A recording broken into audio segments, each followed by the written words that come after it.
To TV Burp, a bedwetting sheet on the magicians.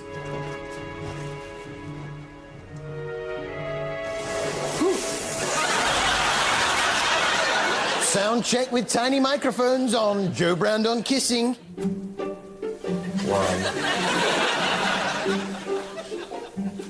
2, 1, 2. Testing, testing, and Attack of the Zombies on Emmerdale. No, don't stop.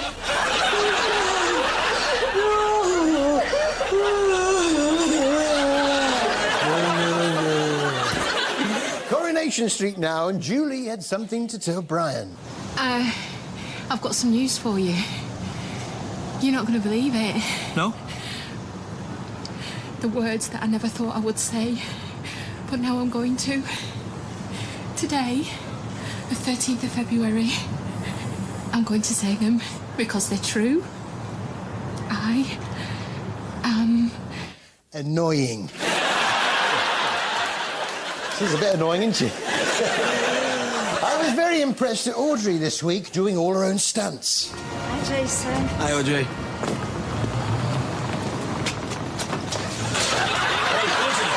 She makes it look so easy, doesn't she? Her and Gail went off to the countryside for a long walk. She takes the top off the bottle, then her phone rings. Not only does she answer it, but she stands there holding a conversation, gabbing away to a mate, while I stand there like Piffy.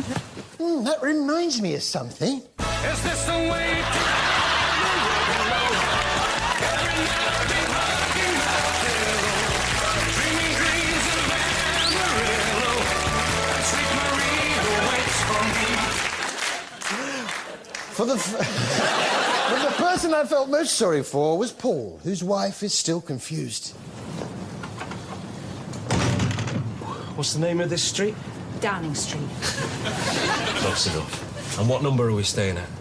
11? And whose house is this? Which friend of ours has kindly let us stay here? George Osborne?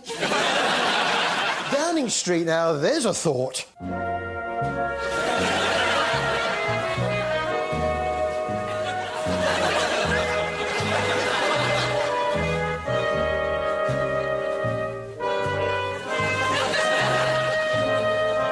So listen, Nick, have you lit the charcoal for the barbecue? Because we've really got to get a move on.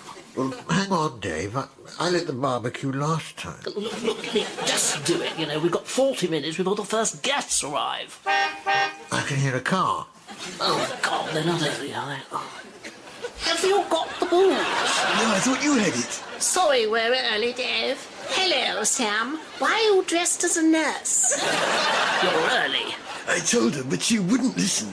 Do you mind starting the barbecue? Not at all. Are there any sausages? I love sausages. And chips. Chippy chips. I can't believe the Queen would behave like that. Yes, she had 4 sausages, put a whole load in a handbag and left. You sure you can still get us into the party, Margaret? Of course. I've still got a key. We can grab a couple of cans and get in the mood. Thank you. Excuse me, Dave, there's a bit of a problem. She's got in again. Oh, for pity's sake, I told her to back off. I told you, you don't live here anymore. Well, really, you're so tight, Dave. All I wanted was a couple of lagers and a sausage. Sorry about that. Say, was that Meryl Streep?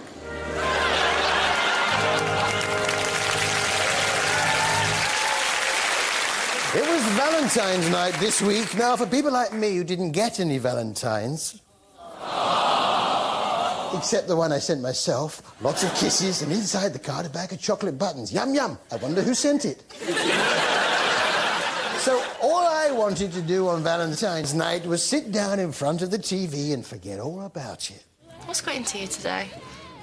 It's Valentine's Day, isn't it? Any Valentines? Happy Valentine's. It's Valentine's night. Get your Valentines. Valentines. Valentine's. Valentine's Day. Valentine's Day. Valentine's Day. How was your Valentine's gig?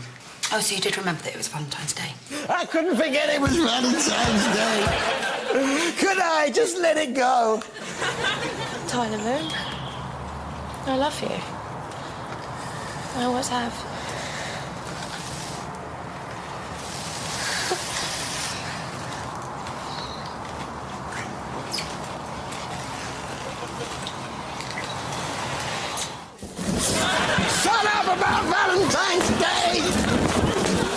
She loves me! She loves me not! She loves me!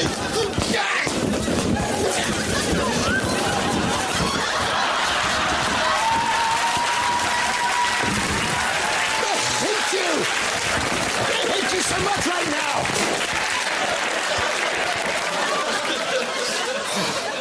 I got nothing on Valentine's Day except a bag of chocky buttons that I sent myself.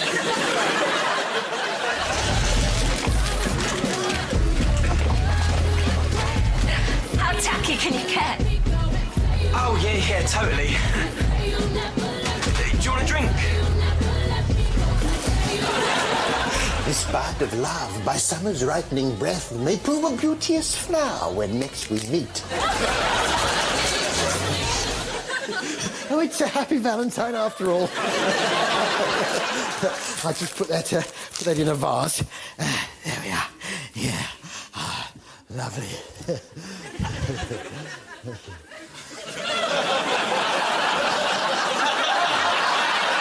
What's the point of it all? Even Heather's found love, and her fiancé Andrew had a special night planned with one proviso. I'll pick up George from the babysitter. Just one thing. Be back by midnight, yeah? Why? She'll turn back into a pumpkin. Alfie's back from visiting Cat, but probably from a holiday as he's brown. And although Cat's still away, she's always on the end of a phone. Stepping through the door now, my love. Where are you? Miss you, Cat. How's Charlie? She wants to know how's Charlie. Oh, well, he was looking pretty good last time I saw him. It's not about loyalty, it's about self-preservation. But this week, the main focus was on the relationship between Tyler and Whitney. The thing about Tyler, once a bad boy, always a bad boy.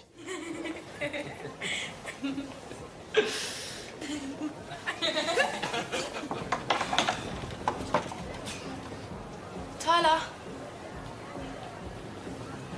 Tyler?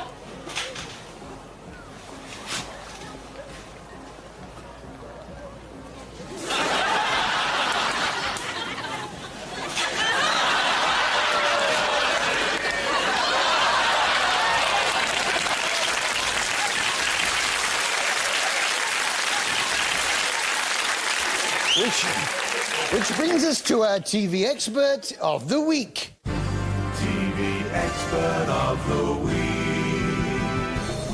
Any ideas at all? Looks like a rock. It is a rock.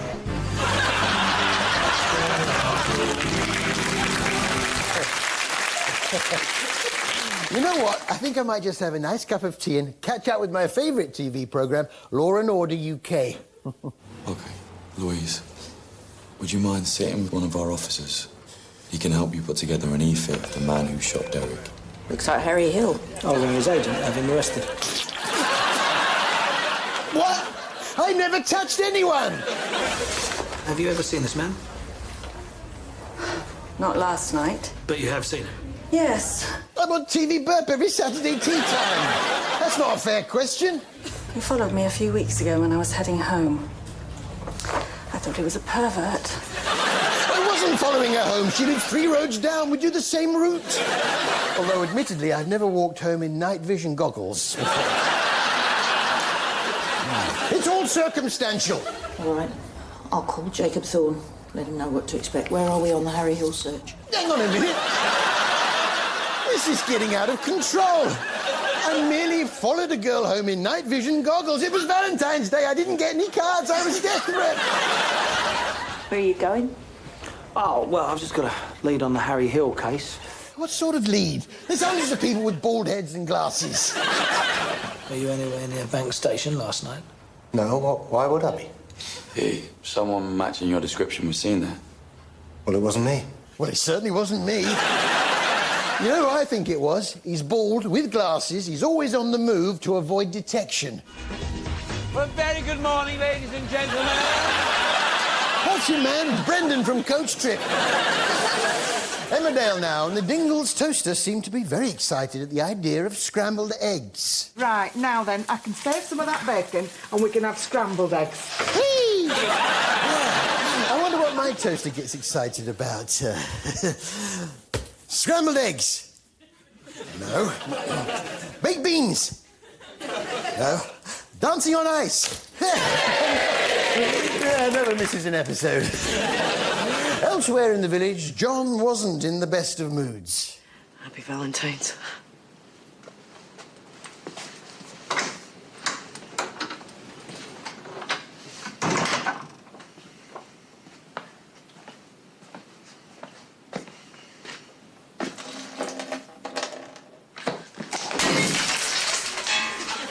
Looks like fun.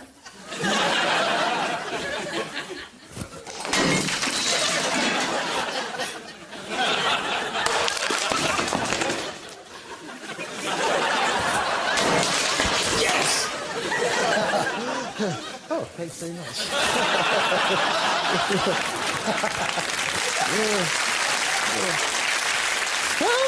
I can't breathe! I can't breathe! Oh, there we are. Oh, that's better. Oh, thanks, H.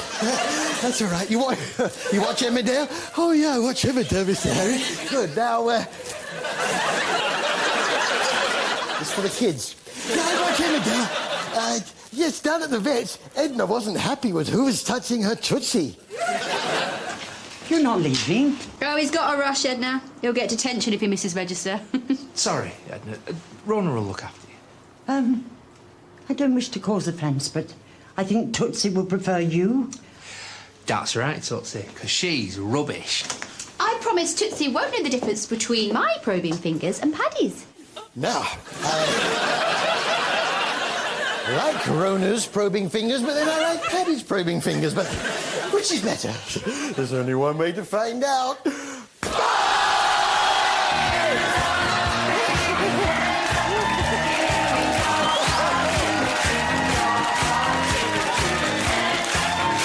See you after the break. Come on, Paddy's probing fingers.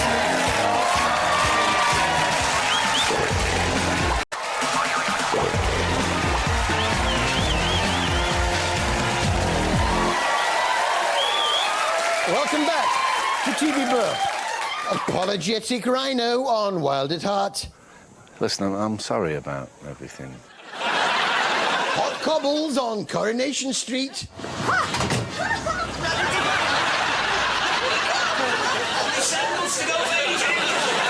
And Nurse works out subtle way of breaking bad news on Call the Midwife. We're stuck. 2 words. A clock through the air. You've got until tomorrow.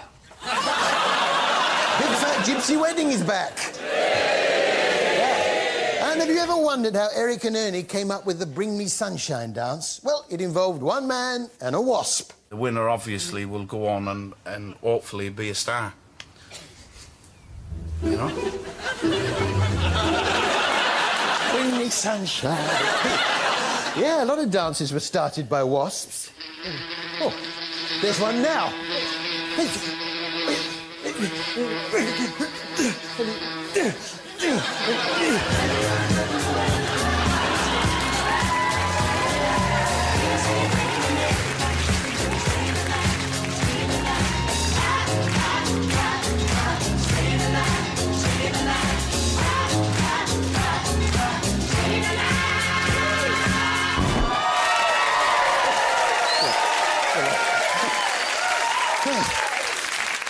Yeah, I haven't lost it.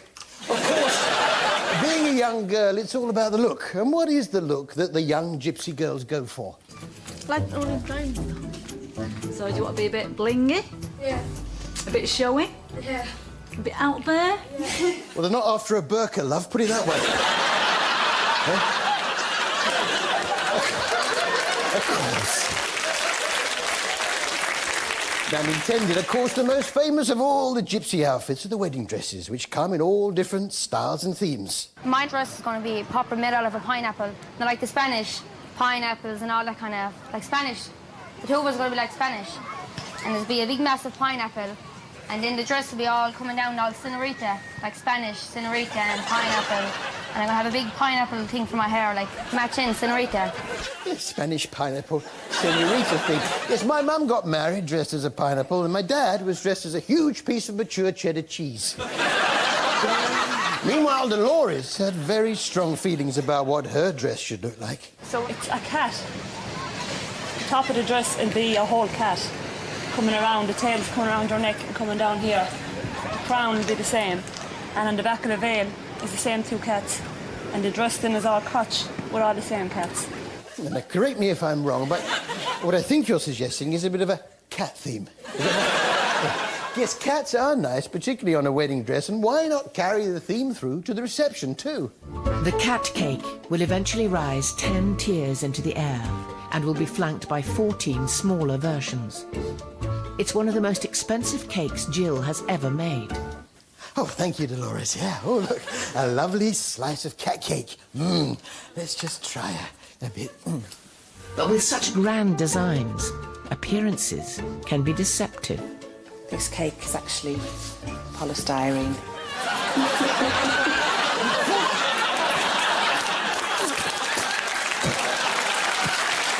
What? I thought it was a bit dry. Which brings us to TV Burp, Pride of Britain. TV Burp's Pride of Britain.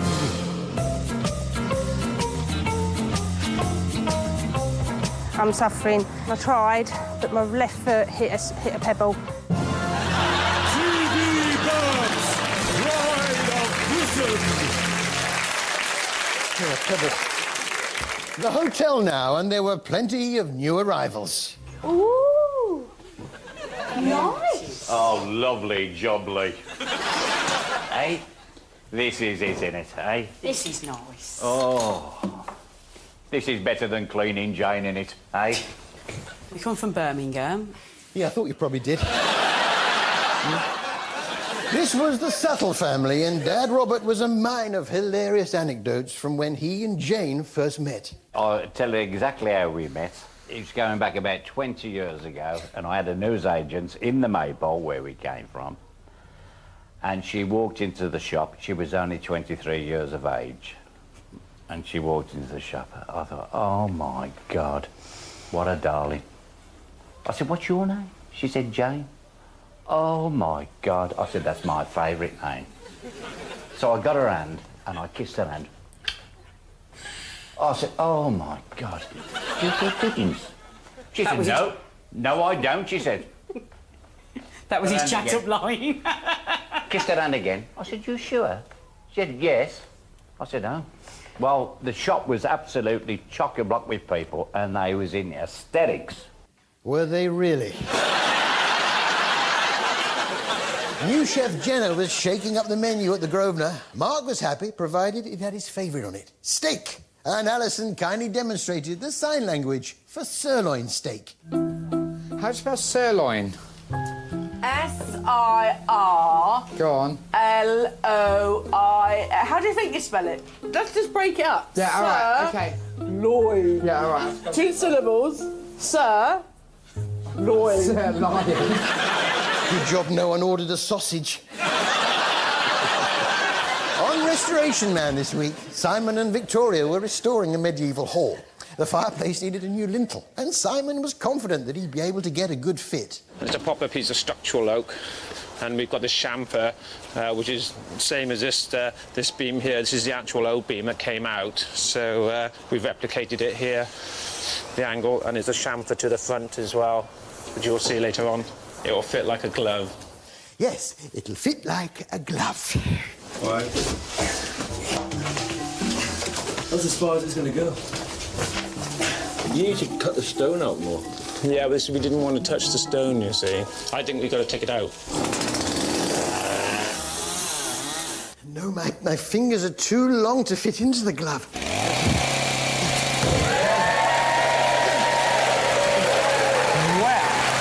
Can help you with that, Harry. No, thanks, Paul. Down on the fixer. Down on the fixer on BBC Two, Alex Polizzi was visiting family-run Ketley's furniture store in Leeds. So, what do they sell exactly? Customers are probably 50 plus looking for traditional furniture, old-style traditional furniture, from an old-style traditional furnishers like ourselves. Old-style furniture, mainly chairs, and not just any old chairs, recliners. Yeah, but you have to be careful with a reclining chair because in the wrong hands, they can be dangerous. Can I try this chair now? Yes, certainly, All right, sir. yeah. So, you know, please Oh, sit you're going to down. move it? Yeah. So that's got to be moved for a start off. Yeah. So I'm going to go like this. Oopsie daisy, you broke my legs. Well, you get that coffee table in the wrong place, you can break both your legs. So how do you correctly use a reclining chair, John? John Butler is the king of Ketleys. So what you do here is you sit in the recliner, and then, of course, there's the lever on the side here. You pull the lever, and the footrest comes out. Fantastic. Good for circulation. Right, you sit in the recliner, and lever on the side. Yeah, oh, that's the footrest, yeah. And then you just lean back. I'm stuck inside the chair.